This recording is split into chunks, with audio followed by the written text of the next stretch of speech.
organized by International Council for Circular Economy, ICCE, under the aegis of World Circular Economy Forum 2025 by Sitra, which is being held in Brazil this year. And we are delighted that WCEF has officially announced India as the host nation for WCEF 2026. This marks a significant opportunity for India to elevate its leadership, foster collaboration, and share its expertise in circular economy practices with the global community. Moving forward, I would request everyone to please keep their mics on mute. And if you have anything to share or ask, you can use the chat box. We will be actively trying to take up your discussion pointers from the chat or any questions. And I would request my colleague Princey now to please share the agenda of today's session in the chat box for everyone to refer. Now, before we move ahead, I would like to introduce ICCE to all our participants. The International Council for Circular Economy is India's premier think tank dedicated to advancing the principles of the circular economy. Our work spans across India and the globe, where we engage with policymakers, businesses, and thought leaders to develop strategies that promote resource efficiency, waste reduction, and sustainable economic models. Through research, advocacy, and capacity building initiatives, ICCE plays a pivotal role in shaping policies, creating awareness, building knowledge, and enabling industries to adopt circular practices. And we are a member of multiple international consortiums, including Ellen MacArthur Community, Climate and Clean Air Coalition, ISO Standards, and Global Partnership on Plastic Pollution and Marine Litter. Without any further ado, I now invite the founder and managing director of ICCE, Ms. Shalini Goel Bhalla, to share her insights on today's topic. Ms. Bhalla is a leading global expert in the field of circular economy and sustainability. She authored India's first book on CE and got the concept of circular economy embedded in formal education in India. Her recent paper was published by the Economic Advisory Council to the Prime Minister and the G20 Compendium. She's a well-known face from India whenever the circular economy is talked about.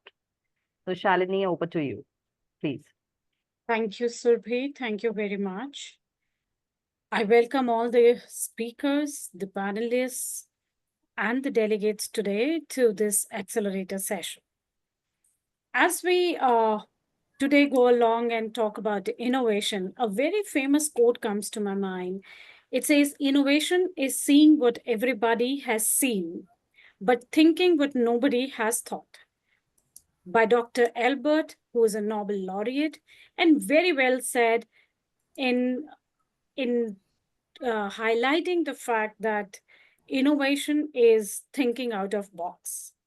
Good evening, good morning, and good afternoon, gentlemen and ladies who are joining us from across the globe and time zones. Thank you for taking out your time despite the wide time zones. And I know somebody's joining us from early morning and some people are joining us even from almost late night. I would also like to thank our partners and speakers today who have taken out time for this pertinent topic today. It gives me immense pleasure to welcome you all to this accelerator session. I am Circular, highlighting the innovations from the Global South, which is an initiative that not only is reimagined innovation, but rooted in the realities of local communities.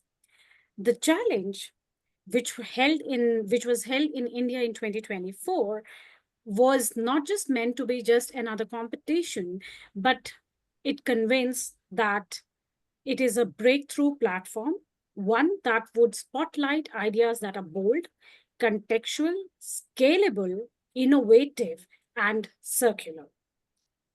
Over the past few months, we witnessed extraordinary ingenuity, particularly from Global South, from remote villages to bustling cities. And I Am Circular Challenge and has uncovered micro innovations across various sectors, including mobility, construction, textiles, packaging, organic waste, and much beyond this. These are solutions that are not born in lab, but they have lived in experiences. They reflect not just cleverness, but commitment, not just potential, but purpose. Globally, we are at a pivotal point. According to the Global Innovation Index of 2024, over 3.5 million patent applications were filed worldwide last year. Yet only a fraction aligned with the climate resilience and circular economy goals. In India, the landscape is equally dynamic. Over 80,000 startups, with approximately 4,000 focused on sustainability and circularity, shows India's startups' willingness to work on climate.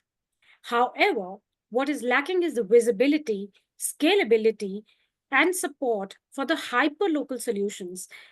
And that is where our challenge fills the gap. Through the I Am Circular Challenge, we have engaged with more than 500 young minds and grassroots innovators and selected 30 high-impact ideas. And today we accelerate them as outstanding finalists who are tackling systemic issues at the ground level, where it's converting agro waste into affordable construction panels, reimagining textile waste for rural employment, or creating decentralized plastic recycling units from small towns. These innovations may be small in scale today, but they are monumental in relevance. At ICCE, our vision has always been to ensure that circularity is not just a policy or a principle, but a practice which is embedded in how we design, how we consume, and how to regenerate. Today, when we were planning the session, it marks yet another chapter in our history where we are not only celebrating ideas, but we are nurturing them. We are providing mentorship and connecting with them the real world ecosystems and preparing them for pilot implementations and investment readiness. To all our participants, thank you for proving that circularity is not confined to high-tech labs or large industries. It can start with a problem you see on your street, a material you reuse in your home, or a system you redesign in your own community. Let us remember that the transition to a circular economy will not be led by a few, it will be co-created by many. Welcome once again, and let the acceleration begin. Thank you.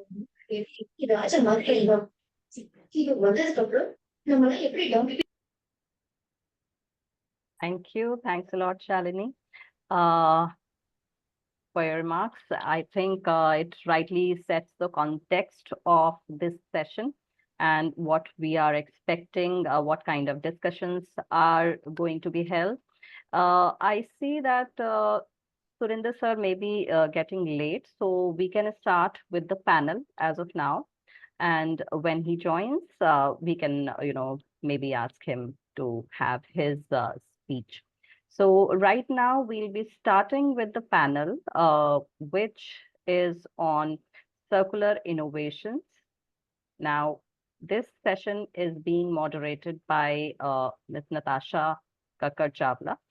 And here, this round of discussion that we are going to have now, the first round of discussion will be on innovative business models and circular innovations. And in this panel discussion, we have all the entrepreneurs and professionals in attendance. Those who have maybe laid foundations of some new business models, or they have introduced some new technologies that are driving circularity in different sectors. And we are glad that they all are coming from different sectors. And I'm sure this is going to be an interesting discussion. This panel, as I told, that will be moderated by Natasha Kakkar-Chawla. She is the director of Muse Hong Kong. So Natasha, welcome. First of all, I would want you to introduce yourself, tell us about yourself and your organization, Muse. Absolutely. Thank you. Lovely to meet you all, and greetings, everyone. Well, I'm Natasha. I'm based in Hong Kong. I'm the Hong Kong director for a company called Muse, which is basically a smart, reusable tableware company where people, it's been running in 4 countries, doing really well, driving circularity, diverting waste or single-use tableware from landfills. we've got Starbucks, for example, using Muse. People can borrow and return, and there's a whole kind of ecosystem which has enabled reuse. So it is a reality, that we're seeing. It's a new concept, and it's an old concept brought back after many, many years. So that's about a little bit about Muse. Shifting behaviors. I have seen, what each of our panelists today are doing. It's shifting behaviors, shifting processes, and just making them more circular. So I'm very excited to moderate this segment. It's a very, very crucial conversation for the future of our planet. And thank you for having me here today. I think before I start, I'd like to also drop a quick note for everyone who's joined today. We will open the floor for questions, but that would be pretty much towards the last section of the session. So please keep dropping your questions in the chat box. I'll try and cover as many as I can. I'll keep an eye on the chat box and see if I can push them in during the conversation. I will try and do that. Sure. So Natasha, thank you. Here goes her introduction. And let me just quickly give a small introduction of the panelists, those who are present right now, and then Natasha can take over. So we have as a panelist, Mr. Aaron Hendricke. He's the founder of Container Grid. Then we have Mr. Ashish Gupta. He's the head of international business from Atero Recycling. Mr. Sushil Agarwal, he is the chairman of Abro India Limited. Mr. Akshay Gunteti, he is the co-founder of Greenworms. And Ms. Jayanti Goyla, she is the CEO of Gas Lab Asia. So Natasha, now you can please take over. The floor is yours. Definitely, thank you. May I, kind of stretch that and request our panelists today to kind of give a brief introduction for what you do, where you come from, and then we start from questions. So with that, maybe Dr. Goyla, can I ask you to start first?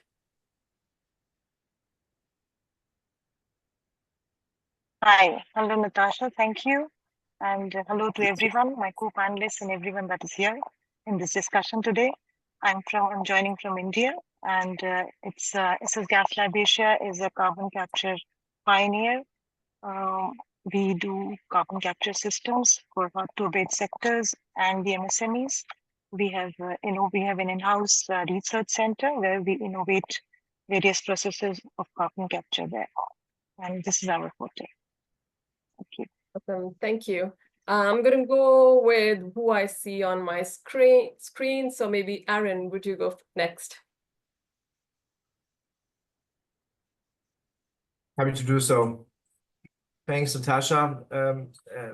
Thanks everyone for being here. It's great to be on this panel, and it's great to also hear how the ICCE is arguing for the circular economy as a powerful tool to also disrupt from the bottom up and actually enable a just, equitable transition from our perspective here in the global north.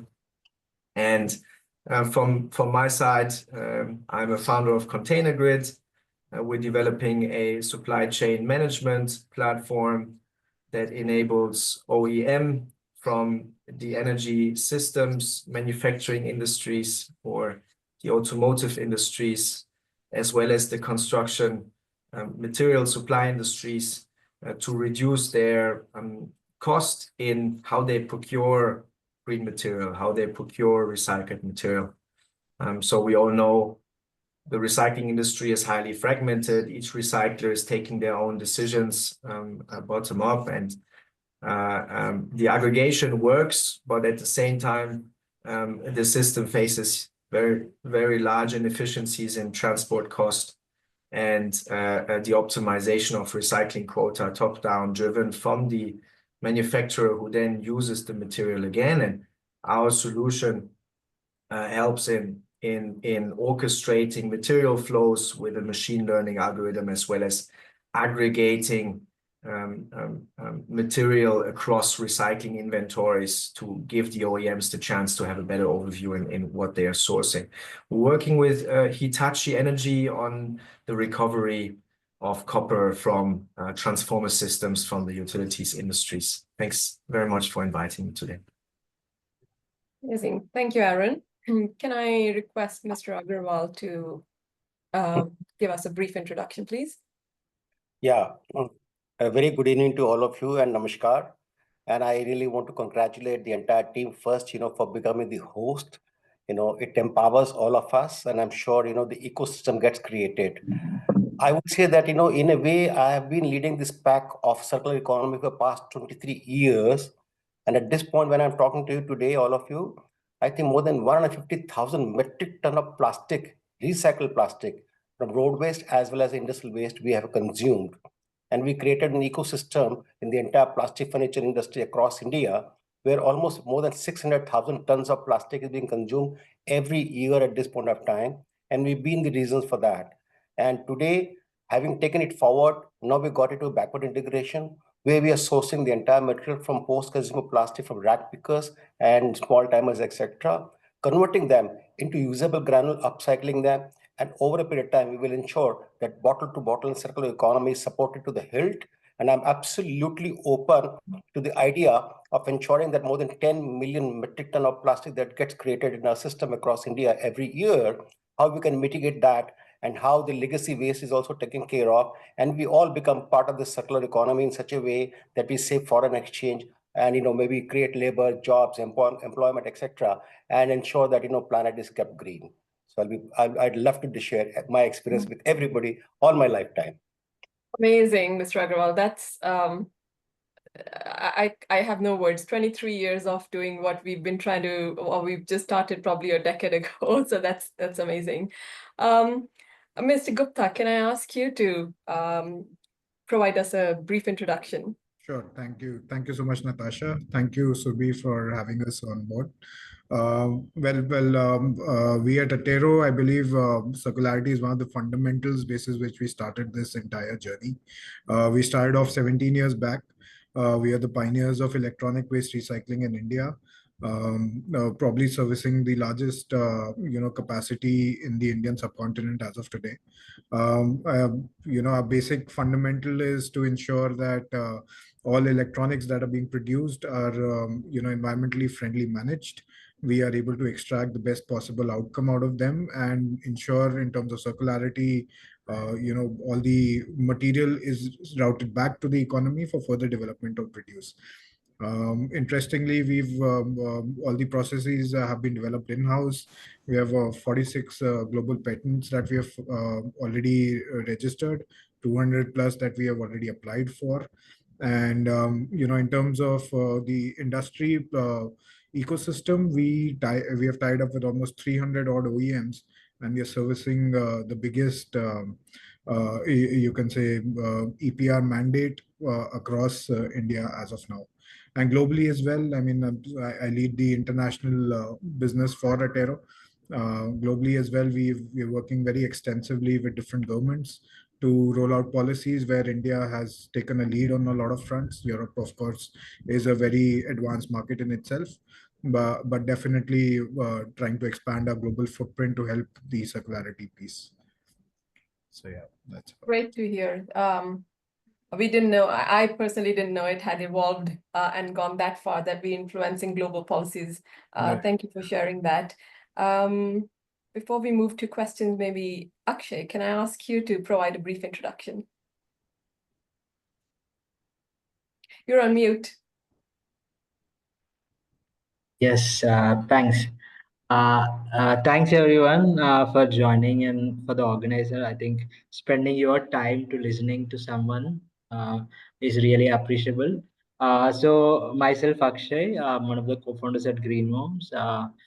We work at a very last mile, rural coastal areas, mainly in the down south of India in Kerala, Andaman, Lakshadweep, and Tamil Nadu. So we are a community-driven social business. Our whole idea is how we can tackle waste crisis and poverty. It's been 10 years. This is our 11th year running. We see that though waste management is a crucial issue which we are trying to address, but there is infrastructure that we are building, recycling, but I think community behavior change is something that key to our success. We work with around 6,800 waste collectors altogether, with our own recycling unit for flexible plastics. Beyond, we're also working on complex materials like textile, footwear, also the non-biodegradable, the low value waste like sachets, which are major of the waste that we get in rural areas is very low waste, so making income through it is very hard. So that represent the single use challenge we have. So good to see Mouse is addressing reuse. So yeah, happy to discuss more. Awesome. Thank you. I've got so many questions running in my mind. I had kind of pre-decided some questions. I'm already moving away from them. But I'd like to probably go around the table and ask each one of you to kind of share, considering this is a topic where we're talking about circularity. I'd request all of you to please provide briefly an understanding of what are the circular systems that you all have implemented. We've heard a little bit of that, but let's be more specific and provide us a little bit of detail of circular systems implemented and the impact it has had. And we could probably go around the table in the same order again with Dr. Goela. We could start with you first. Yeah. Natasha, carbon capture has something to do with the definition of sustainability. We think and believe that sustainability is not only building renewables, building infrastructure for renewables, it is also extending and utilizing the life of already deployed assets, where carbon capture comes in. For example, the hard-to-abate sectors like power, steel, and cement, if they are using fossil fuel-based systems, it will not be possible for them to, change from those systems to a renewable or a more cleaner fuel. So here, where carbon capture becomes the only solution as a retrofittable solution, where you can take those emissions, clean them, and use them. Here, where an example of circularity I would like to give here, because you have been specific about that, and I'll come to the rest later. For example, we did a system in Saudi Arabia where there was a power plant. Where integrated power and water plants are very common, where desalination happens, and it is in a big way coming all across the globe now. So the power plant has emissions which are captured. The desalination plant has water to be made potable and supplied to the city, where pH control is required. Earlier, mineral acids were being used, and now carbon dioxide is used for the pH control, which is the carbon dioxide which is captured from the power plant. So it's captured there and then used right away in the same complex. That's one example of circularity that I have there. We all understand the extent of climate issue that we have right now. So in this climate issue, we are all the nations in the global south have the pressure of growth. So there is an energy penalty that we must give, and this has an environmental penalty. And without carbon capture, this will not be possible to move to the net zero or a carbon neutral economies. So it's a very important solution, and it also contributes there to circularity, as I said. The cement, coal, and the power industries emissions almost form 40% of the total GHG emissions in the world. So that is the kind of, the only runway which can be provided to these assets, or the process industry assets, where the major line item, if you see a profit and loss account, is 30% energy in every process. So here where carbon capture can be, because it's the only retrofittable solution that we have. And we have done small systems like containerized solutions for smaller companies, where they can just put it, retrofit it, use it as a service also, on rentals also. So we are trying to penetrate it to that point where even the small scale manufacturers of process plants, process equipped processes where CO2 is an emission and problematic can be cleaned.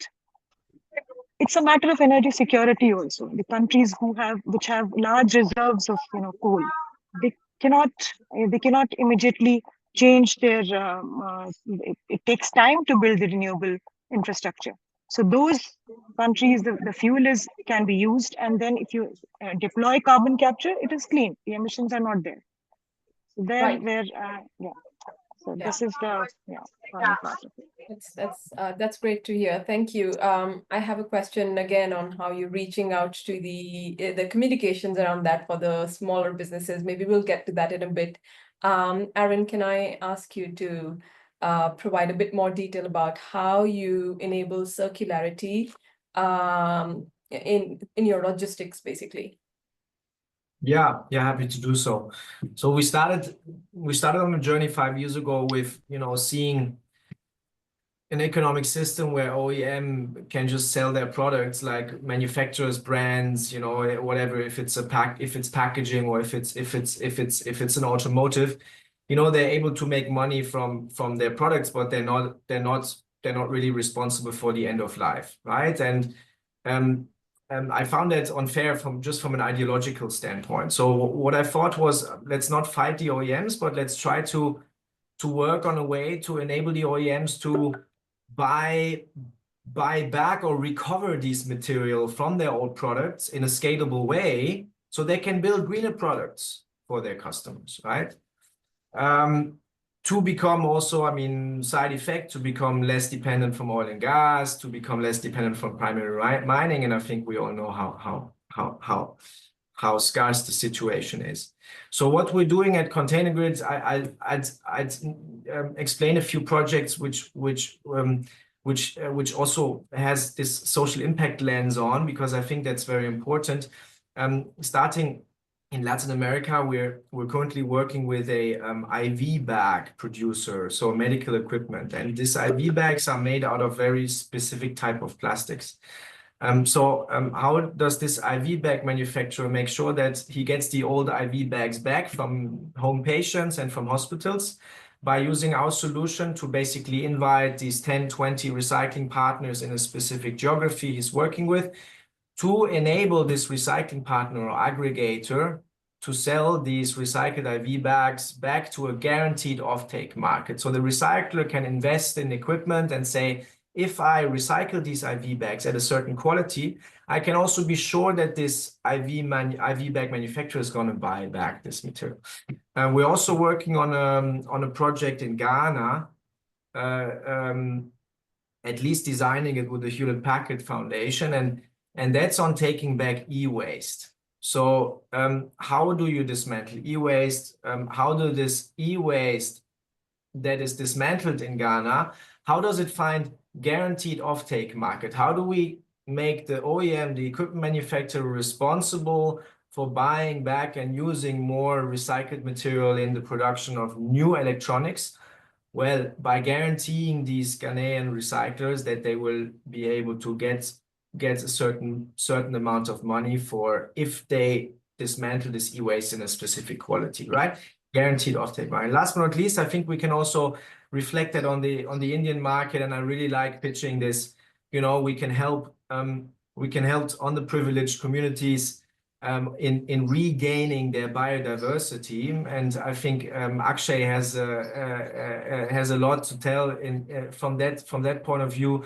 If there's a packaging manufacturer who guarantees Akshay offtake of his material, then Akshay can also accelerate the production of high quality plastic granulates and accelerate the growth of his informal waste picking network. And that's what we want to empower with our logistics solution that enables the coordination between these different actors in the supply chain. Right. And I understand you're working on pretty much all the sectors, because I heard there's electronics, there is healthcare. and so on. So are you working on all the sectors, or are you specific with?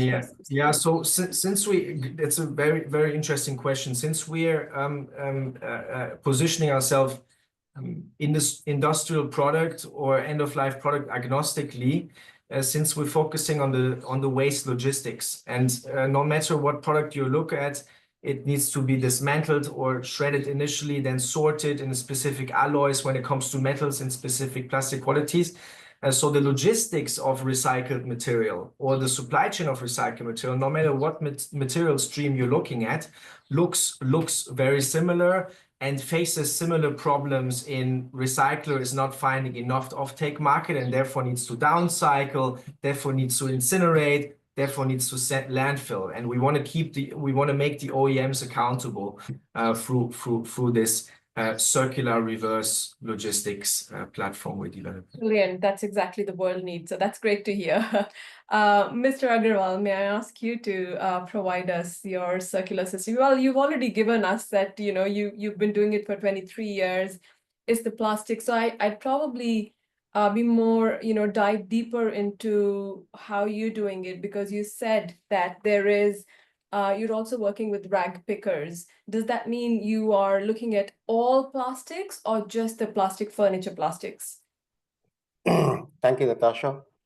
The problem is mammoth, and India being a large country, we have absolutely scant regard as far as the disposal of plastic waste is concerned.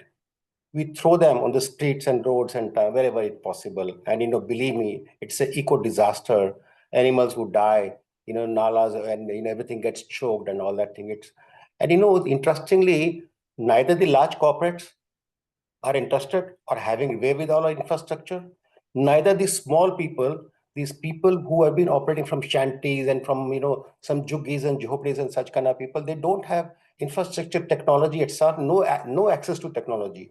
So in a very haphazard manner, in a very hazardous manner, everything has been converted, whatever they can, and the conversion is only about 9 to 10% of 10 million ton, just 9 to 10%. And rest of the thing gets into landfills, etc. 4% gets incinerated. This has been the state of affair. And believe me, Natasha, there aren't really people who've been very serious last 2.5 years that we've been trying to convert this post-consumer plastic waste, which includes cement bags, salt, sugar, fertilizer, putty bags, etc., lino bags, and BOPP bags, etc., everything and anything that we can, and we are converting that into usable plastic and upscaling it. And the best thing that we are doing, Natasha, is demonstrating that by consuming itself in our own captive plant, to demonstrate and say, listen, we are able to upscale it and we are able to deliver a world-class quality product with a 3 years guarantee on our product, still very reasonable, and they're affordable, they're beautiful in looks and all the things. So why don't you actually get on the bandwagon of that? We wanted to create an ecosystem. But the biggest challenge that we found was that there was no technology available off the shelf, which can be called as a gold standard technology. Now, Europeans may have something really better to offer, but they're so prohibitively expensive. What would have probably cost you about, let's say, $500,000 here in India would cost you maybe $10 million, which is not a cup of tea for everybody.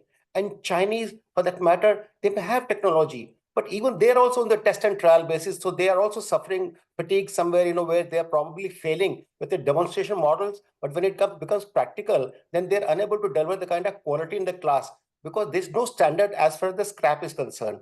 Now, to do that, I know the amount of struggle that we've had and the global hunt that we had to do for the machinery. Now we're roping in piece by piece, picking up something from Europe, something from China, something from Middle East, and so on and so forth. Not Middle East exactly, but from various other countries. And of course, India, I'm so sorry to say, India unfortunately has no ecosystem, no technology, no people who are actually paying attention to it. They don't even think and consider this to be part of the industry, or it is going to be a revolution. But I can assure all of you, in times to come, due to EPA regulations and due to the conscious awareness that people have, this is the future of business. And circular economy is going to give the kind of results which people had never ever thought about. It's a sunrise industry, and we understand that. And that's how we set up right now. When I'm talking to you today, I have more than 10,000 tons of plastic processing plant. And this year itself, FY26, we are setting up another plant for 20,000 metric ton, we'd like to collectively take it to 50,000 metric ton of plastic, where we want to involve not only rack pickers, but social enterprise and everybody to join hands with us, partner with us. We would like to give them the dignity of labor.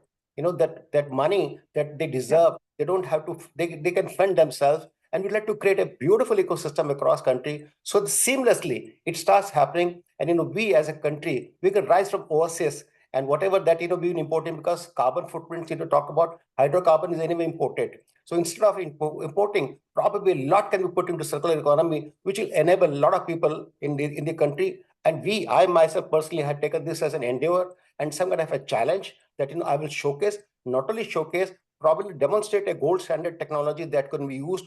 I will not patent it. I can't even do that, and I know there are IP rights in India a little poor. But in any case, I'd like to diverse that particular technology to any number of people across India who wants to partner with us, either in technical terms, no commercial, no issue, no at all, no problem at all, because the problem in the country is mammoth. So let us put together and ensure that it happens. Yeah, the resources, the companies that can afford it and then spread it. That's brilliant. I do see the philanthropic side of your business, and that's amazing. Really, really great to hear that we need more of Mr. Sushil Agarwals in the country. So amazing. Maybe Ashish, can I ask you to provide a bit more with you, if you could tell us, what kind of materials that you find are, I'm sure 100% of it is, but what percentage of your recovery from e-waste gets back into circularity? Absolutely. First of all, thank you. I mean, we absolutely agree with what Mr. Sushil just mentioned about circularity. So before I touch upon your question, I'd like to add one more point there, though. Circularity for us, typically in terms of fundamental definition, it's about minimizing the stress on natural resources. And I believe that that's the key criteria basis which we are sitting here today discussing multiple about circularity across multiple industries. So from an electronic waste standpoint as well, it's very important to understand that year on year the demand for electronics is increasing, right? Close to double-digit growth in terms of industry. The consumption has increased so much. The technology advancement is at an accelerated rate today, and the kind of metals and minerals that are required to build and service that amount of segment requires a lot of it produces a lot of carbon footprint. It requires a lot of natural resources to do that, right? So fundamentally ensuring that whatever we have reused, and as Aaron mentioned, right, someone needs to take responsibility. The OEM partners need to take responsibility. Even us as consumer need to be responsible enough to ensure that there is a safe way of disposal of these goods that we're producing, and ensuring that whatever we can recoup out of them can be routed back into the economy for further development, right? So that's where circularity in itself incepted. And we at Atero as well, given our technology that we have developed, we extract almost 99.5% pure metals out of the electronic waste that we generate. And in terms of extraction efficacy, as you asked about, 98% of it is something that we take back. 98% is basically less than 2% of waste is produced out of the electronic waste that we recycle.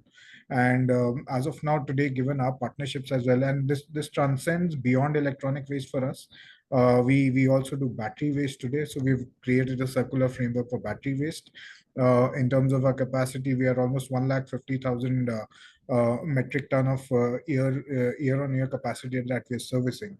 So what we do for circularity, we call these end output as the pure metals, as green metals, which we supply back into the economy via the OEM partnerships that we have, both in terms of electronic waste as well as battery waste. And even just to echo the sentiment of Mr. Agarwal again, it's very interesting to note that, first of all, the infrastructure needs to be in place, right? I mean, we talk about circularity, but unless there's an infrastructure that services or creates that medium of circularity, there's nothing that can be done about it, right? So one is infrastructure that needs to be extensively worked on, and even at Atero, we have spent almost we've a major part of our expense has gone into R&D, and to develop the processes to ensure that there's minimum wastage at the end of all our processes that take place.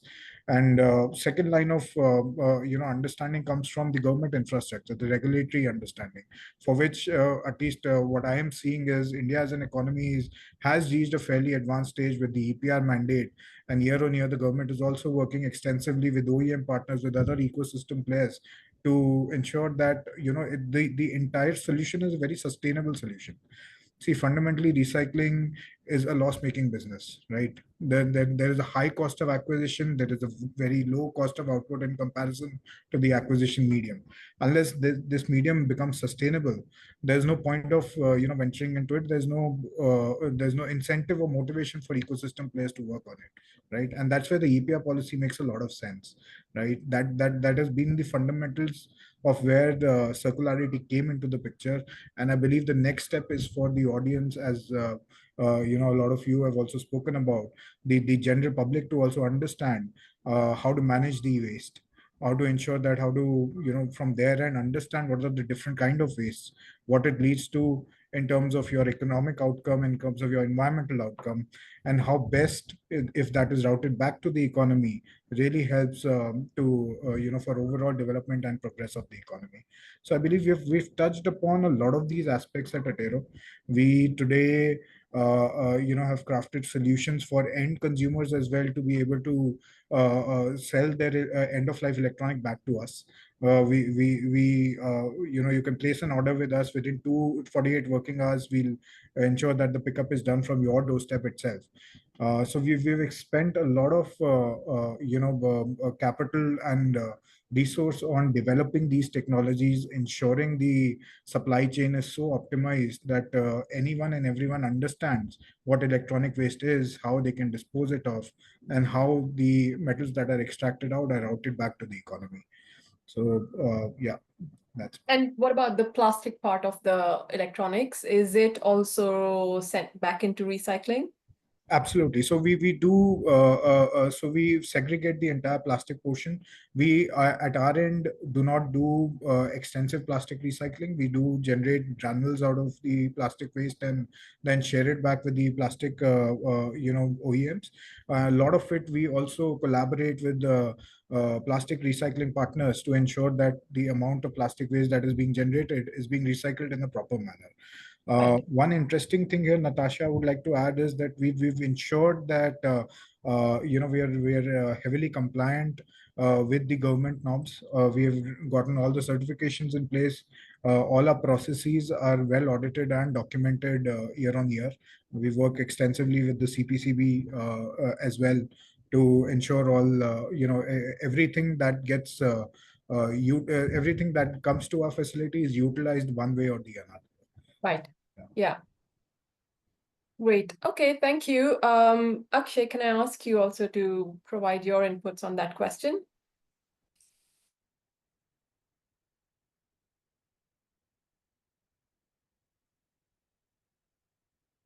Akshay, are you there?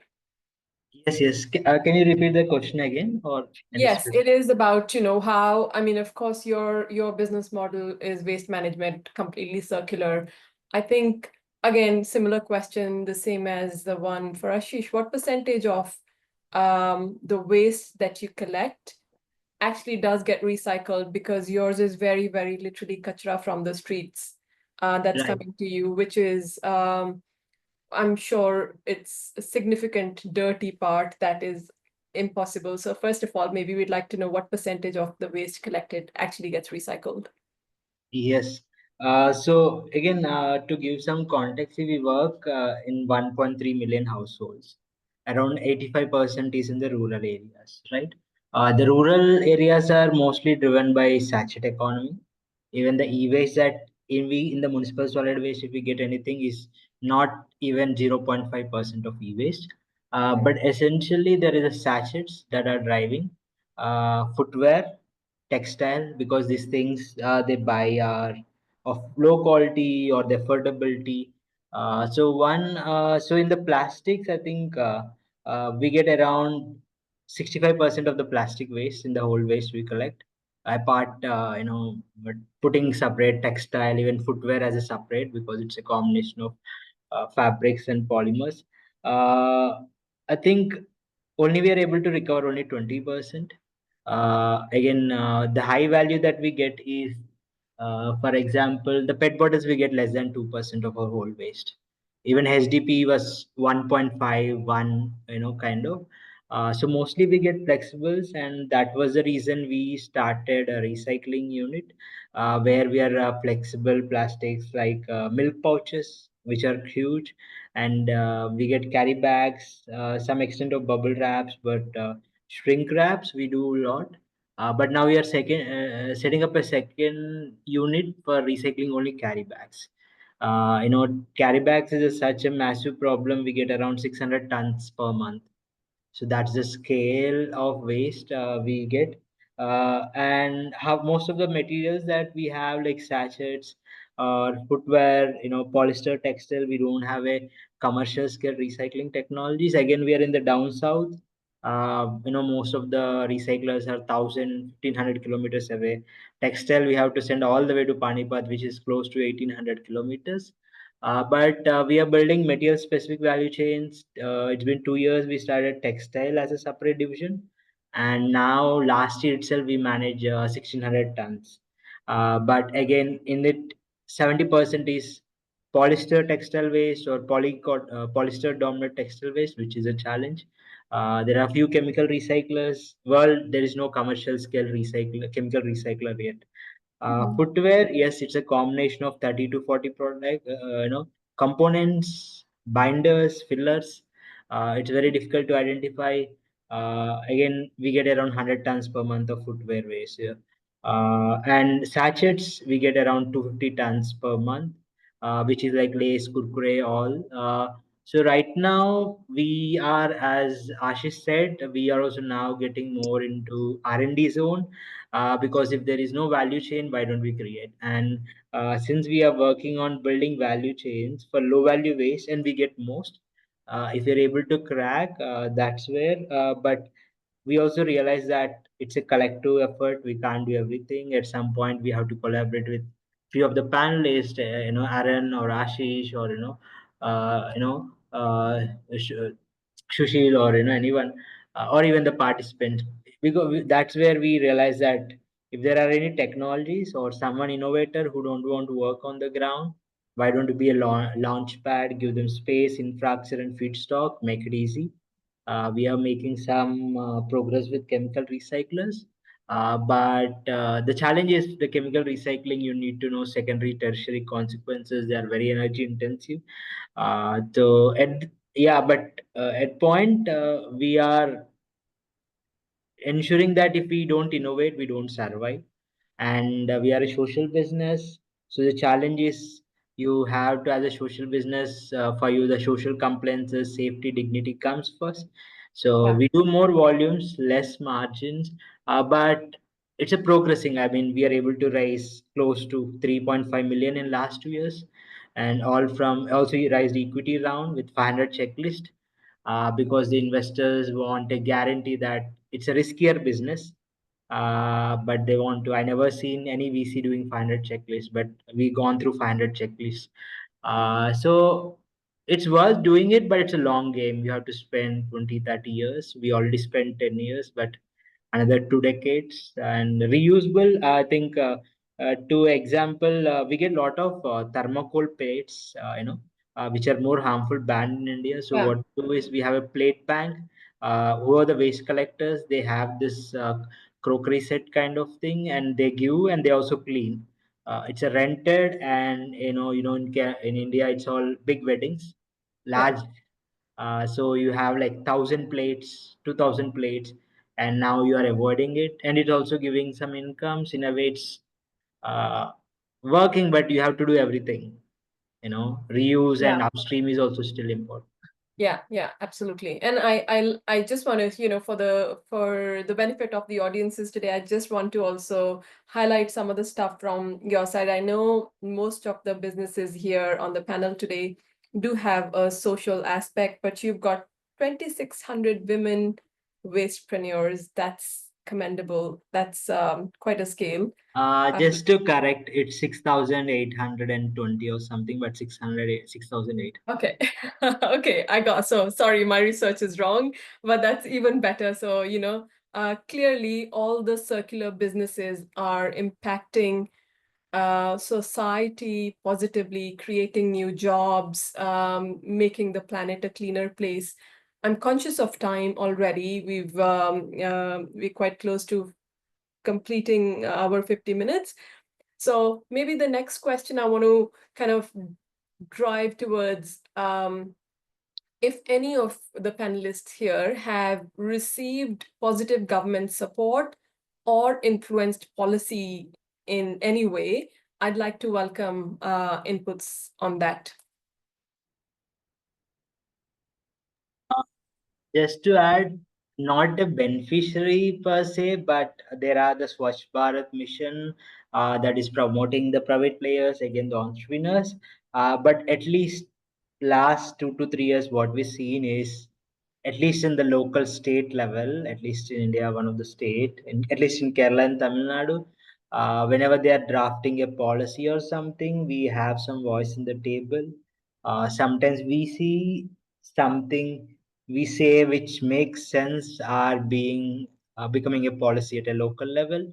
At least we know that they are serious, and so yeah, it's, but you have to go there and fit in yourself, because what we believed is it a policy that will make difference, or you doing work? So if you want to bring a systematic change, you have to share, you have to open source your learnings, to tell what's working and not. I think that's where you can accelerate.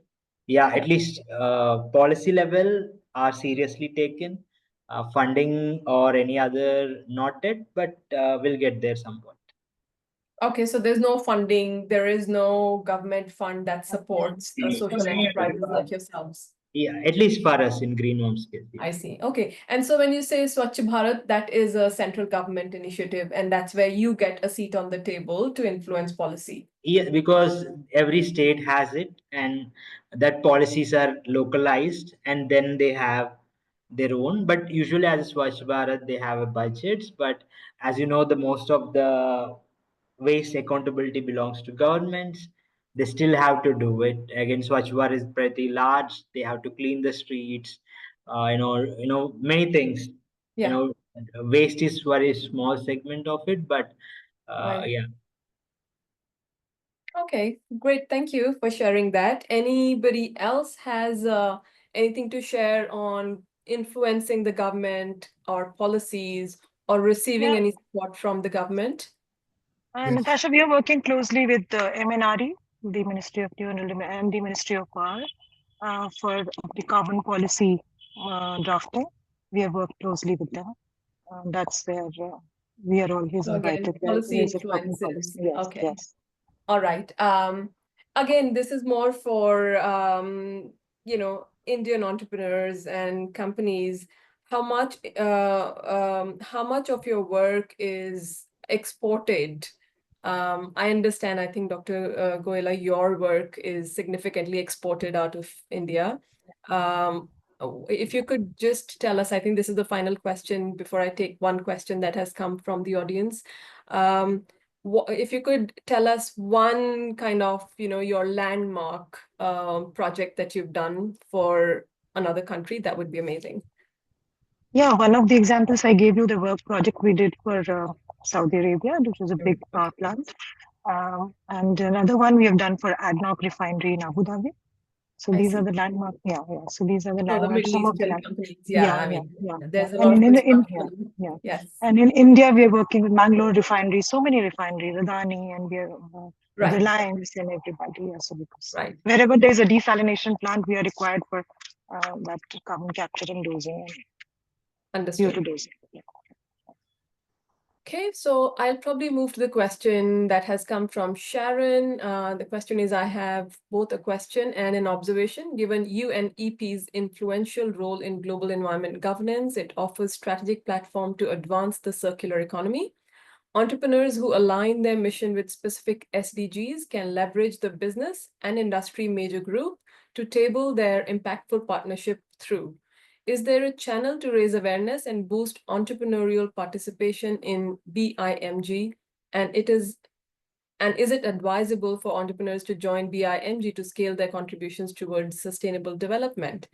This way, even when the government of the day isn't attentive to circular economy, there is external assistance to make this impact a reality. So basically, global, basically UNEP, that is the biggest institution globally, right? That's driving environment governance. So anybody would like to respond to that observation / question? And Natasha, can I? Yeah, sure. Okay. Good evening, everyone. I'm a retired Professor Chari here. Natasha, you asked about the government funding and whether something has been done. I have been out of passion, been into recycling for long years now, last at least minimum 2 decades. There have been a couple of beautifully successful cases where we have addressed the waste that is being generated in millions of tons, not 1 or 2 tons. Okay. And rightly, some of my other earlier speakers have said, the problem is with the thin distribution of this waste across the country, which is very difficult logistically to collect it and aggregate it. So I've been always saying that please start trying wherever it is captively available in large quantities first. Okay? So it has happened with rices. One of the cases I'll tell you way back in 2010-11, when I was working with one of the foundry clusters in the country, somewhere near Panipat in Samalka. Certainly, they generate a lot of slag while melting the waste steel and iron, and they were paying 400 rupees per ton for disposing it off. And this guy, the contractor, he was just simply taking it and dumping it in the nearest possible farms. Okay. Oh, farms. And there is a lot of now. Out of curiosity, I started because I basically believe that whatever waste has come out, it has come out only out of the precious raw material for which I have paid earlier. Okay, it has not come from the sky. It is just in a different form.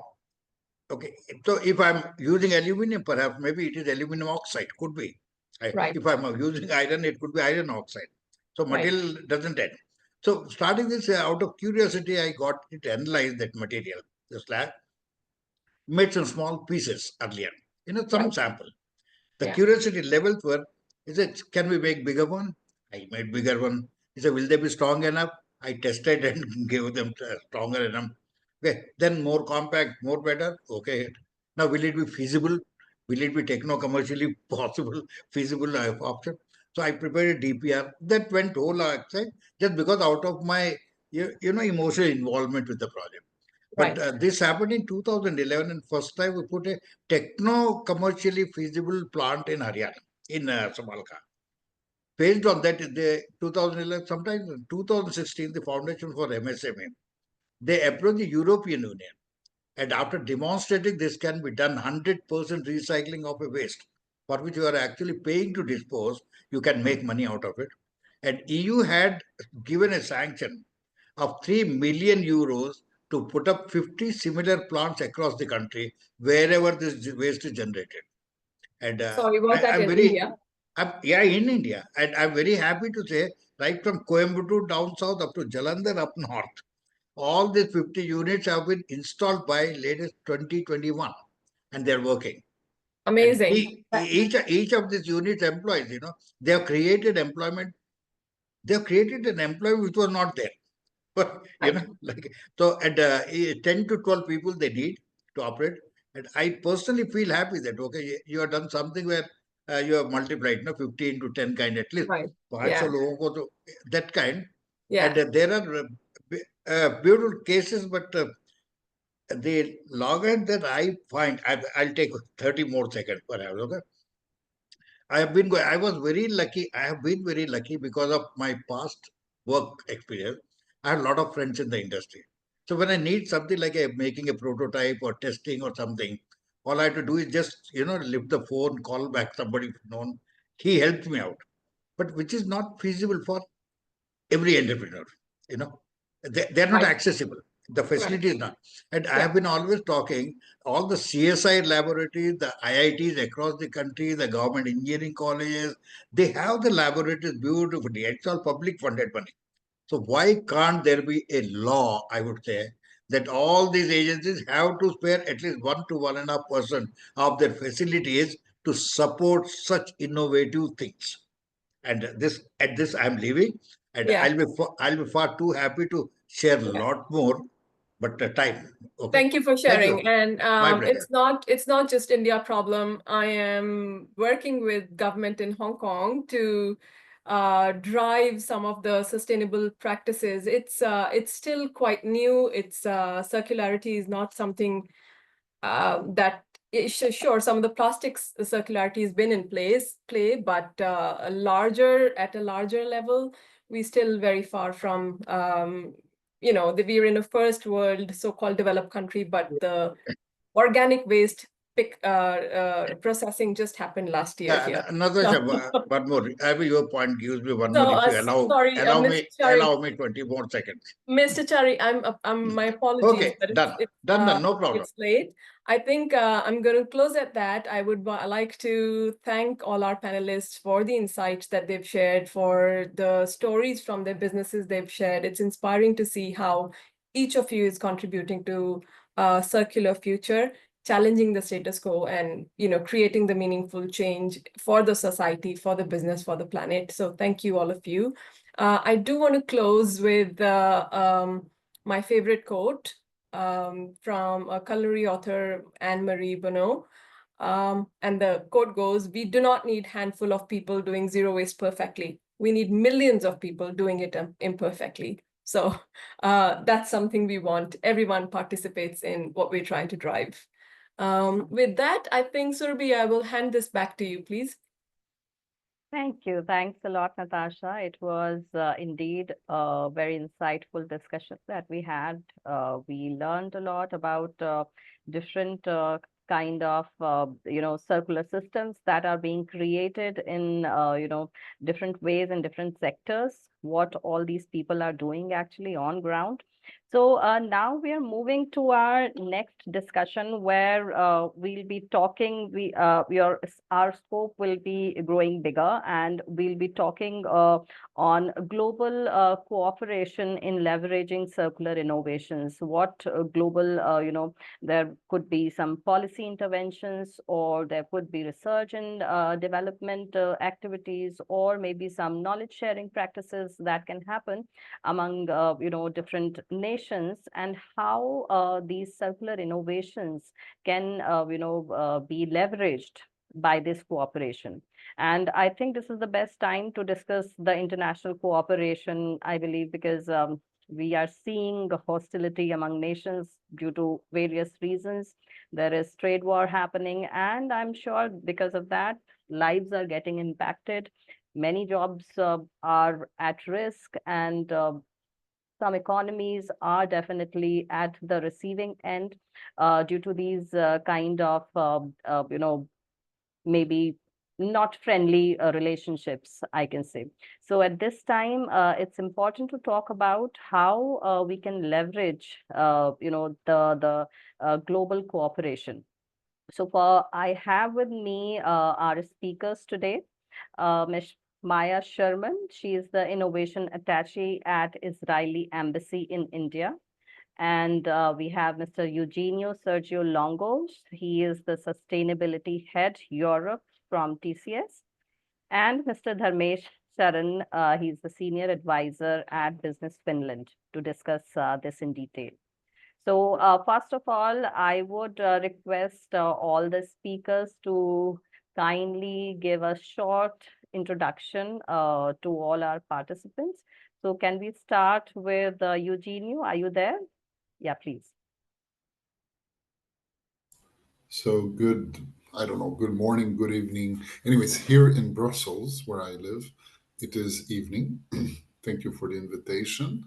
Yes, I am the CSO for Tata Consulting Services. I'm based in Brussels, and I cover the CSO role for Europe, but I have a very strong link to Mumbai, and I follow the Indian and Southern agenda very well on the circular economy. I come from 30 years of experience on plastics because I come from 30 years of plastic industry, and I've worked with the UN, the European Commission, and also the Ellen MacArthur Foundation, and now the World Economic Forum to put in place the right advocacy to advance the circular economy at global scale. So it's a real pleasure to be with you tonight. Thank you. Thanks a lot, Eugenio. And now, can I have Mr. Dharmesh, please, a small introduction? Hi, everyone. First of all, thank you, Surviji, for having me here. I'm Dharmesh, Senior Advisor in Finnish Embassy, Business Finland. We are the National Trade Promotion Organization of Government of Finland.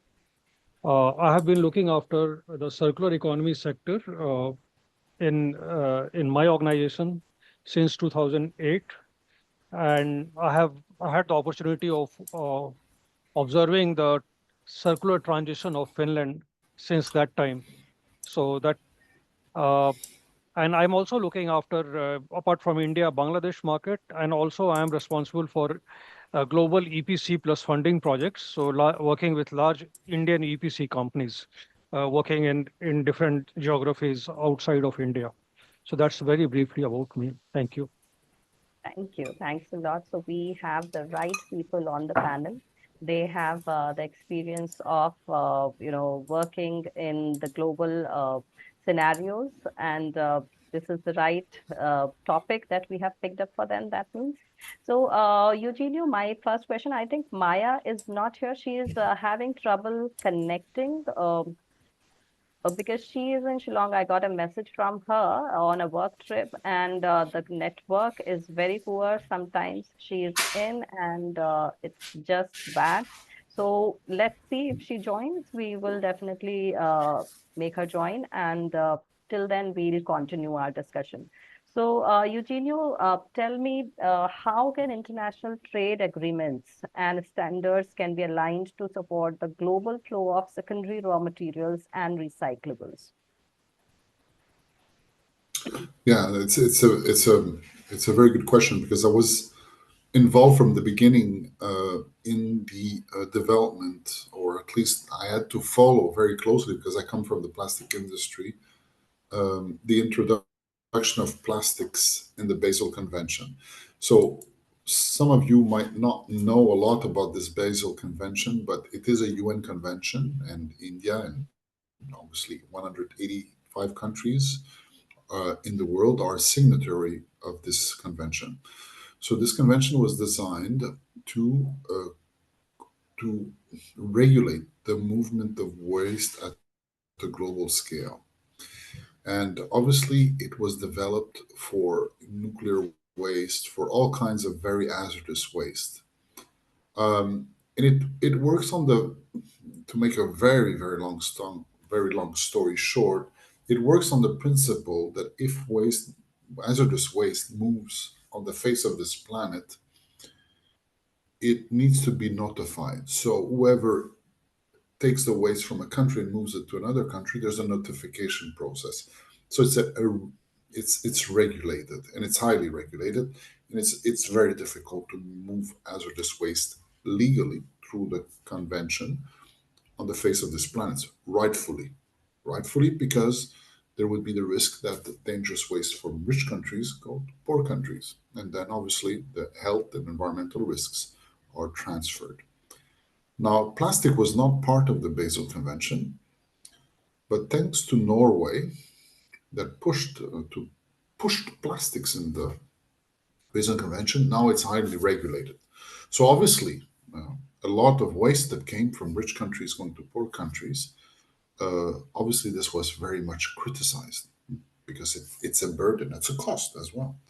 And obviously, a lot of waste does not move as easily as in the past. But on the other hand, it gives the opportunity to create a regulated relationship between who exports and who imports. And this level of regulation is really interesting because it formalizes the process of who wants to get rid of waste and who recycles it.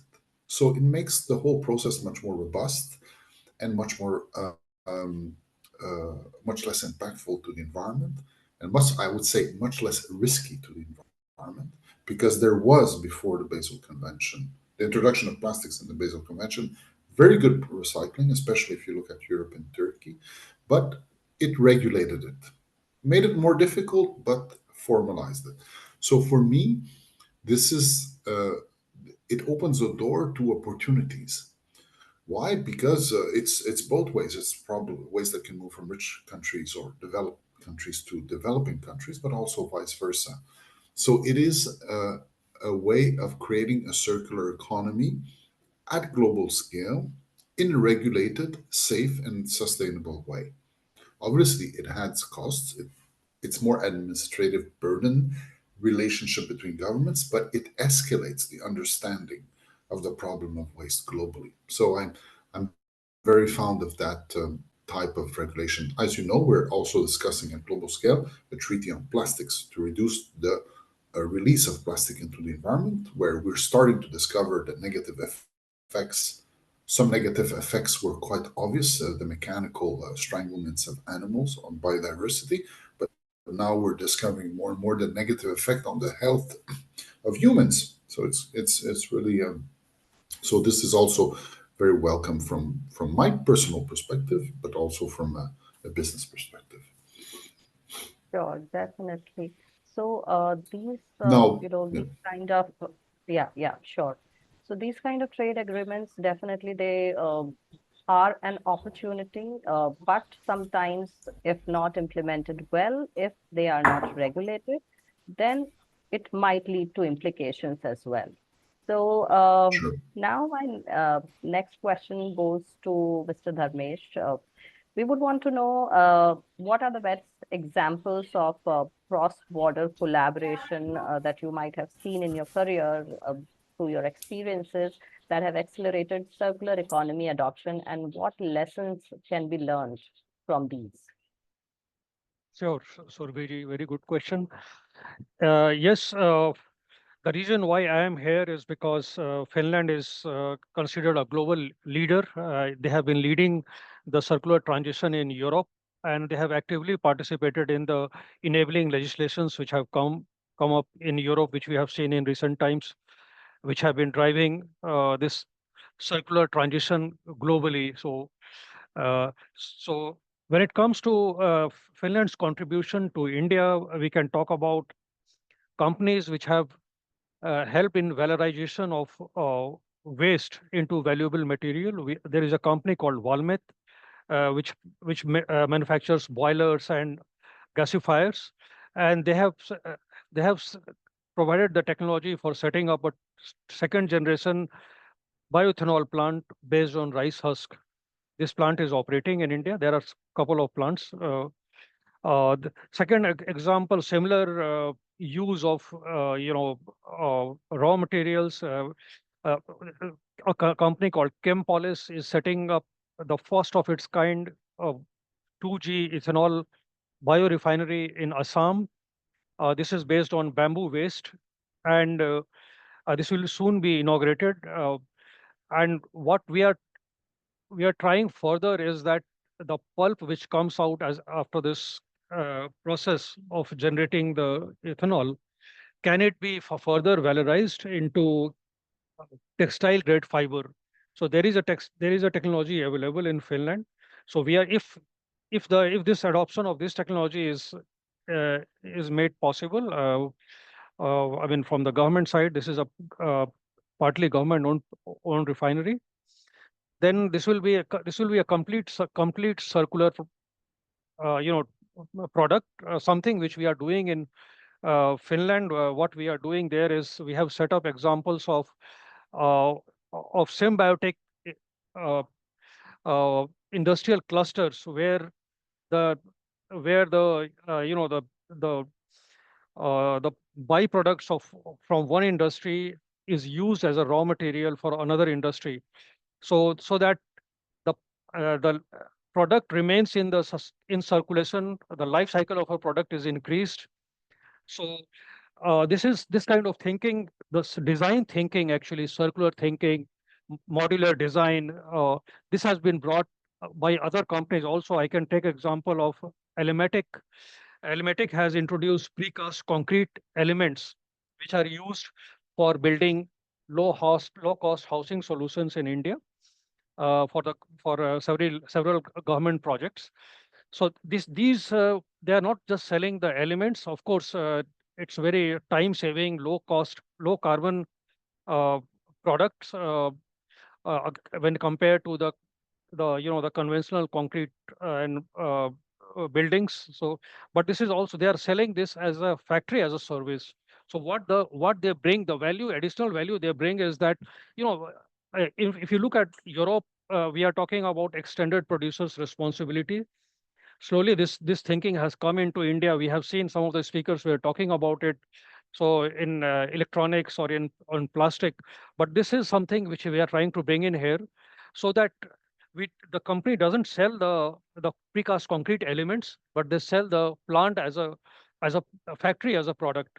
So the the end user can use these factories, and once they have completed their life, this can be the factory can be taken over by the company, and they can recycle, upcycle it. So it takes care of the extended producer's responsibility as well.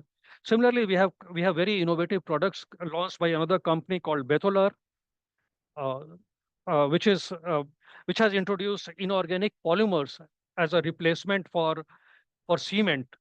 So if you look at the construction sector is one of the largest contributor of carbon. I mean, along with energy and transport, these are the construction is one of the major contributor of carbon emissions, and this is one of the hard to abate sectors. So we have very good, these two examples are very good examples of how Finland is bringing a transition to a low carbon economy in the construction sector. Another area which I would like to very briefly mention, if I have time, uh, is about digitization. Digitization is a major enabler for circular economy. You need to have data. uh, you need to have a data to plan the life cycle of a product, to plan the circularity of a product. So data is a key enabler. And Finland, the different industries, they don't work in isolation, but there is a gluing layer, and that layer is the digital layer. So the the byproducts from one industry is taken over by another industry as a raw material, and this is what I was talking about as symbiotic industrial clusters. These are very unique industrial clusters. For example, there is one called Kokkola in Finland. So I would invite people, anyone to visit and see how, these are globally, these are benchmarks. And this has been the digital layer which has made it possible, is is because of Finland has a platform economy. It allows for integration and interoperable flow of data. So these are based on publicly available APIs and open source, and this allows for third party participation, third party applications to be introduced in the system. And this makes possible a wider participation and an innovative ecosystem. So there is, this has led to, just as we have startups in defense sector coming up, we have, the enabling this digital layer has led to a start of many startups and scale ups. And Business Finland is supporting them by funding these startups to commercialize their technologies. So these are very briefly my inputs of what we are doing. Thank you. Thank you, Dharmeshji. I think definitely when we are talking about these technologies, as you rightly mentioned, what Finland doing in this field. And now, when we talk about any innovation or any new technology which is being used in one country, and then there is another country which is still not up to that level, and they are seeking some support to gain that knowledge, or knowledge sharing has to be there. So in that way, I would like to ask Eugenio, if he's here, that what are the major challenges that are being faced by countries? It may be maybe between global north to global south, or maybe between the two global south countries, in exchanging of knowledge, in exchanging of technologies. What are the basic challenges that are being faced, and why is it not that easily doable? It might take years to come, for one technology to get transferred to another nation. So what are the challenges, and what are the actual enablers which can, maybe catalyze this function? I must say that Dharmesh said it all. It's only about data. So the problem is that it's a bit of a chicken and egg situation. So if a country has a gap in recycling, we heard it before, right? The recycling technology. It's not that it's a technological gap, but it's the justification of an investment fundamentally. So why should I invest in recycling if I don't have waste which I can recycle, right? Of waste of high enough quality. So it's only about data. In these clusters and these, ecosystem approach to the problem are the true accelerators. Let me give you an example. If you would be able to communicate and be obviously compliant to the Basel Convention, which I mentioned before, some waste could be recycled in India or vice versa. It's just a question of knowing that certain waste needs to be collected in a certain way to meet certain standards, needs to be bundled, prepared in a certain. And if it meets all of those requirements, and it's only about standards and digital technology to put this waste on a marketplace, which may operate between two countries, within a countries, or why not globally, then once you have this waste on that platform, the transactions between the players that want to recycle and even the waste picker. The waste picker could be part of the poorest or the most desperate people of the face of this planet, could be part of the circular economy of Finland if they are integrated into the ecosystem. So it's a question of inclusiveness, integration. And the only way to accelerate inclusiveness today is through digital technology.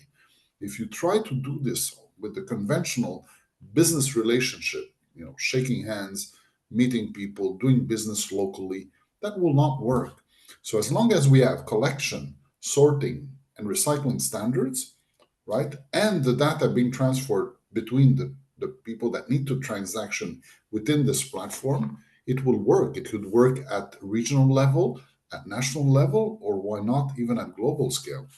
And this same data will enable you to be compliant to the Basel Convention, to the international conventions on waste, because that's the evidence that you're doing things properly, correct? So digital technology ecosystem approach to the circular economy is a key enabler. This is the message. It's not because I work for TCS and we're an IT company. It's because it is exactly the way it should happen. And until we don't do that mental or that effort to think in that way, it will remain where it is today. Unfortunately, for the ecosystem, and as I said, for the health of people. Yeah, definitely. So I think this is the biggest challenge as of now. I think maybe India or many other developing countries, those who are in this, kind of situation right now, to meet the right standards for a global acceptance of what, globally is accepted. So this is the biggest challenge to, maybe a behavioral shift, a mind, it is a mind game. The whole society at large, or the systems, the government, everybody has to work in tandem to, make the systems more complying with the standards and acceptable worldwide. So definitely, this is now we have a question from the audience, though it is from the previous panel, but I think we can take it up here as well. This is from Vishal. He is asking whosoever, either Eugenio or Mr. Dharmesh, whosoever wants to take it up, can please answer this question. So what can be the best indicator to measure the circularity in India? As I'm working on a college dissertation on how circular economy can influence the GHG emission and GDP growth in India. In my knowledge, there is domestic material consumption, resource productivity, and material footprint. So basically, he wants to know what are the indicators, main indicators to measure the circularity in India specifically, he is asking, but on a global level also, if you want to answer the major indicators to measure the circularity, he's asking. Who would like to take up? I don't know, Dharmesh, do you want to take it, or I can take it because I work a lot on the life cycle of products. Sure. I'm well, actually, from a very practical perspective, I would say that with the Europe coming up with regulations on carbon tax or eco design, sustainable products, so the entry of a product into the Europe is going to be a challenge, and the Indian companies that are able to stand up to this challenge, that's the biggest uh, indicator of their competence, of their credentials as a clean, circularly responsible industry. And we already see many industries, for example, cement, as I was talking about. India is the globally the second biggest cement manufacturer and a net exporter. I mentioned that I am working with many large EPC companies who are operating in projects in Dubai, in Africa, in Latin America, and there they are facing competition with companies from Europe who have the best, greenest credentials, and standing up to those competitions. That is the biggest, kind of indicator of how this transition. I mean, in India is taking up, is taking up to the bracing up to the global challenge, and doing a good job, very good job across many industries. Cement was just an example. There are many industries, textile, for example. So we are doing so well, and I think this is not only a challenge. This also creates a new market, actually.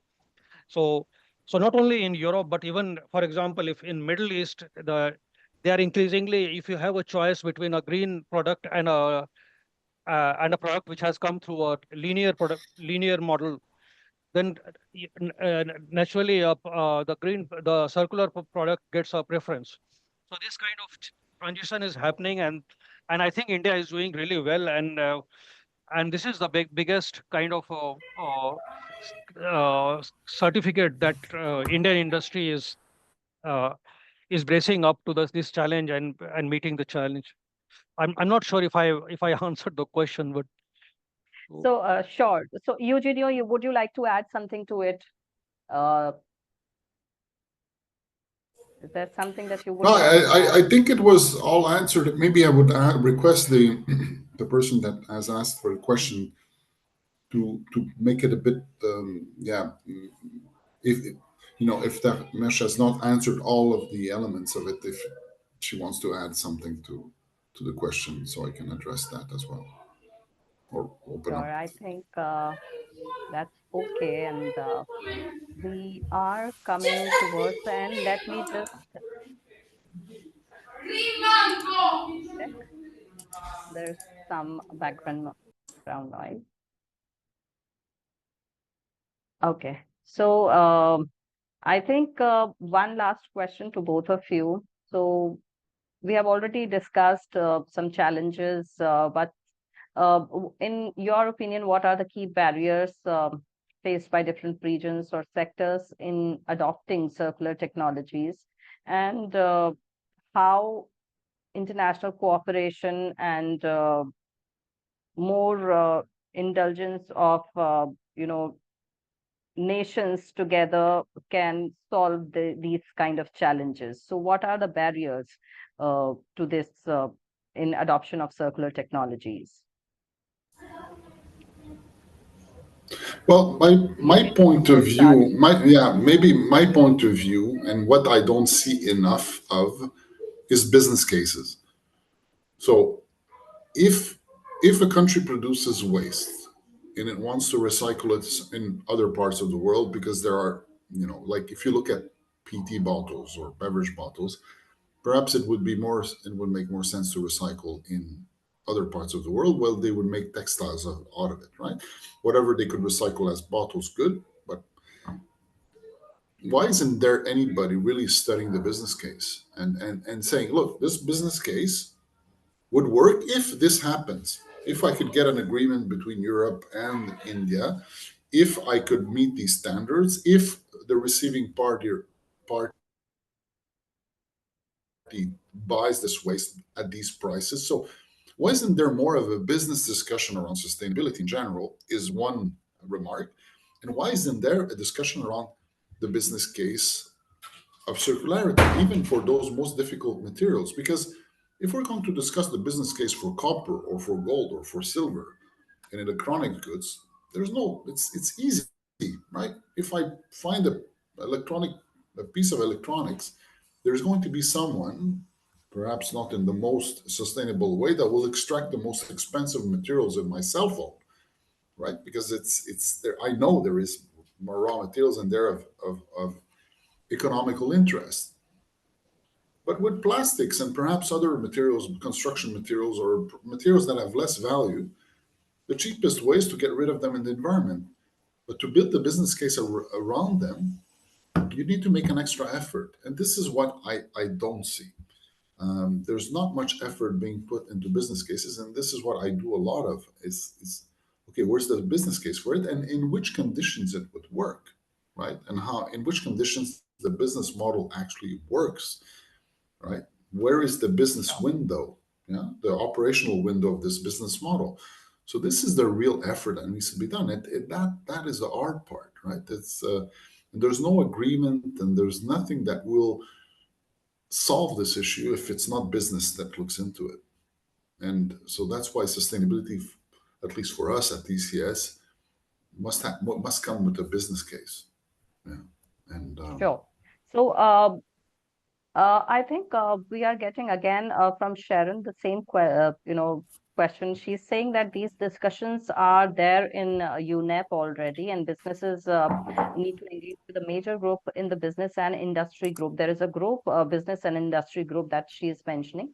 So are there any awareness tactics or channels to reach them? Are you, Eugenio or Dharmeshji, whosoever is aware of this group that she's talking about, and how to, maybe reach out on this platform? What are the ways?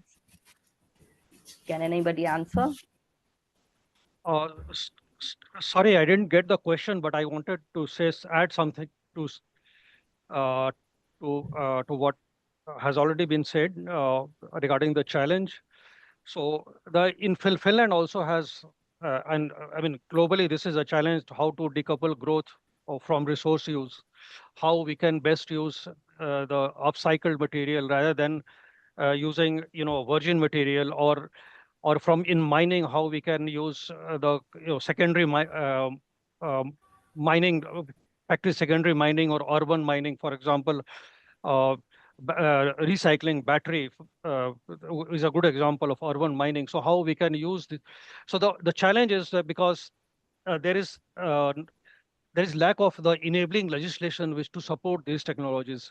Europe has introduced carbon tax, CBAM, ESPR, eco-design, sustainable product regulations. We need to have such regulations, and to make these technologies commercially competitive enough against the technologies which have not been, I mean, products which have not been manufactured in a sustainable way. So there needs to be an active kind of regulatory support.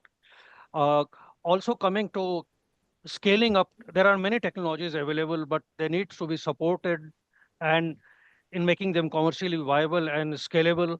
We have seen how the Indian defense sector startups are competing globally. This is because there is a market. So the government needs to support the same way the circular technologies to make them globally competitive. So this is something which I would just wanted to further flag. And I need to check the chat actually. But in the meanwhile, Longo, if you have any comments on the chat or the question which came. So actually, Natasha is adding to that. You have already mentioned, Dharmeshji, that regulatory requirements, as you rightly mentioned. So the same thing Natasha is also saying, that lack of regulatory requirements is the key deterrent in adoption of green tech. And then Sharon is also saying that regulatory requirements are there on, she is saying that they are there on the global scale, but for them to work, we have to contextualize them as per industry. So any takes on that? Sure. Yes. Absolutely. Go on, Eugenio. I'll take it later. Yeah, sure. I think the comment is absolutely true. And business is contextualization. So the business discussion always revolves around the context. A business discussion has boundaries, and as such, the definition of context is defining the boundaries. So it's that effort that business needs to make within the context of the regulations to build this relationship. And believe me, it exists. There is a business case for moving hazardous waste across the globe because we see it. It happens. The Basel Convention is one of the most important conventions by the UN, and it is an environmental convention. And it's the one that is mostly practiced from a business perspective. So waste moving from countries, and yes, there might be some circumstances where nobody would ever give the guarantee that the convention works at 100%, but it works perhaps at above 90%. So there's a business case for it. So ultimately, it is the regulations work. It's just that you need to make the effort for the business case. And I'm not a big fan of this idea of producing waste in Europe and recycling it in Europe, and because it doesn't make business sense, because a lot of waste might have a better use in other parts of the world where it's needed either to make certain products or to address certain needs. A lot of PET bottles go into textiles, and textiles then need to be recycled again. So I think it's really important that businesses make the effort to work within the context of the regulatory framework. And then obviously, if the regulatory framework doesn't work or needs a fine tuning or refinements, then you go back and you say, this needs to happen for this to become an interesting business. And then that's the way you solve environmental and social issues, when you have business working within a context. I think somebody wanted to add something. Is that Natasha? You wanted to say something, or was? No, I'm just, it's interesting Okay. that Yeah. I am in the business where we're trying to find when will the single-use plastic really be banned, but we in Asia, we're quite far behind. In Hong Kong, there is extensive use of plastics every single lunchtime during the afternoon, but there is no regulatory requirement for that to stop, and I don't see that's happening anytime soon. So I meant that that the waste continues to just pile up in landfills. There is no action taken. I have been watching global plastic treaty evolution. Nothing has happened there. So that's what I mean. Even at global level, Yes. decisions are not being taken. And yeah, that's it pretty much. Yeah, if that fails, then it's unfortunate, but there's no hope, because Yeah. it is. Sure. I remember a colleague of mine, I will not mention the name or the company, but he said that the easiest way to get rid of waste, and this is also true for CO2 and climate change, is to release it to the environment. Yeah. And if there is no regulation or no observation or respect of these regulations or these frameworks, then you have the environmental and social and health problems, either today or in the future. But the UN has demonstrated, through history or through the decades, to be able to be a very effective way of solving these issues. If you think of the emissions of other gases to the environment, so the ozone hole was the ozone layer was protected thanks to a UN convention. So if there is the political willingness and the social willingness to solve these issues, the UN provides the right instruments, at least when it comes to, I'm talking more about UNEP right now. I don't know about the other topics, but there is clear evidence that the frameworks can be developed. It's just the willingness of then developing them and applying them to the member states. And the plastic treaty is a good example of something that seems to be failing, according to you. I haven't followed it lately, but yeah, I don't read good things about it. Sure. So I think with this, we are coming to the end of this session. We, I think, had a very good, insightful session. Everybody was involved and engaged in the whole discussion, and we really had different, minds coming together.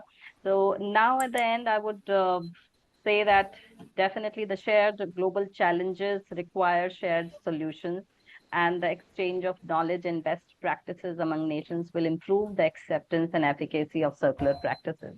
So many more circular innovations are originating in maybe global north, but their adaptation and implementation in the global south can be accelerated through international support and vice versa as well.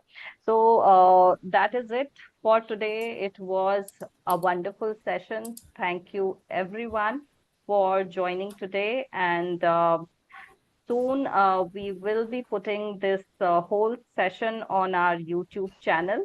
You can follow us on the LinkedIn page to get regular updates from ICCE. And if you have any more questions, any of the participants, if you have any more questions, you can write to us on info@icce.com. It was wonderful having you all here. So thank you. Thanks a lot. Have a great evening or night. So for us, it is now the night time. It's good night from us. Thank you. Thanks a lot, everyone. Thank you. Bye, everyone. Thank you. Bye. Bye, everyone.